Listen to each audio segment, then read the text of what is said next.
عبدالعزیز بن صہیب نے انس بن مالک رضی اللہ تعالی عنہ سے روایت کی کہ نبی کریم صلی اللہ علیہ وسلم غزوہ خیبر میں تشریف لے گئے۔ ہم نے وہاں فجر کی نماز اندھیرے ہی میں پڑھی، پھر نبی صلی اللہ علیہ وسلم سوار ہوئے اور ابو طلحہ بھی سوار ہوئے۔ میں ابو طلحہ کے پیچھے بیٹھا ہوا تھا۔ نبی صلی اللہ علیہ وسلم نے اپنی سواری کا رخ خیبر کی گلیوں کی طرف کر دیا۔ میرا گھٹنا نبی کریم صلی اللہ علیہ وسلم کی ران سے چھو جاتا تھا۔ پھر نبی کریم صلی اللہ علیہ وسلم نے اپنی ران سے تہبند کو ہٹایا، یہاں تک کہ میں نبی کریم صلی اللہ علیہ وسلم کی شفاف اور سفید رانوں کی سفیدی اور چمک دیکھنے لگا۔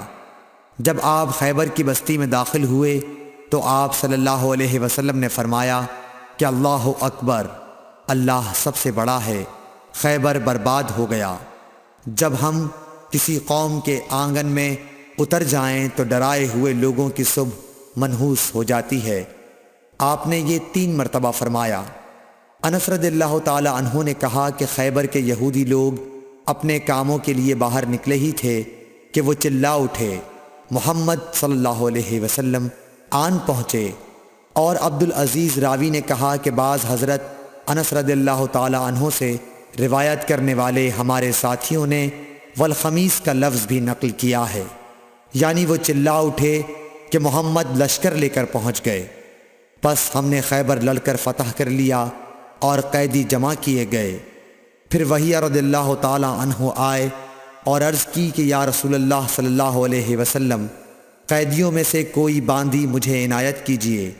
آپ صلی اللہ علیہ وسلم نے فرمایا کہ جاؤ کوئی باندی لے لو۔ انہوں نے صفیہ بنت حی کو لے لیا۔ پھر ایک شخص نبی کریم صلی اللہ علیہ وسلم کی خدمت میں حاضر ہوا اور عرض کی کہ یا رسول اللہ، صفیہ جو قریظہ اور نزیر کے سردار کی بیٹی ہیں، انہیں آپ نے ضحیہ کو دے دیا، وہ تو صرف آپ ہی کے لیے مناسب تھیں۔ اس پر آپ نے فرمایا کہ وحیہ کو صفیہ کے ساتھ بلاؤ۔ وہ لائے گئے۔ جب نبی کریم صلی اللہ علیہ وسلم نے انہیں دیکھا تو فرمایا کہ قیدیوں میں سے کوئی اور باندی لے لو۔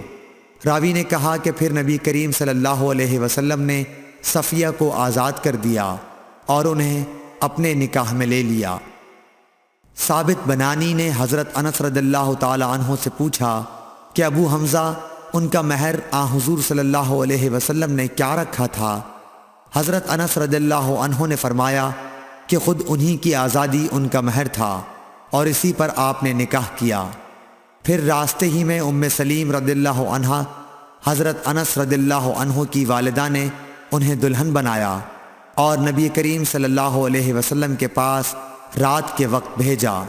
اب نبی کریم صلی اللہ علیہ وسلم دلہا تھے، اس لیے آپ نے فرمایا کہ جس کے پاس بھی کچھ کھانے کی چیز ہو تو یہاں لائے۔ آپ نے ایک چمڑے کا دسترخوان بچھایا، بعض صحابہ کھجور لائے، بعض گھی۔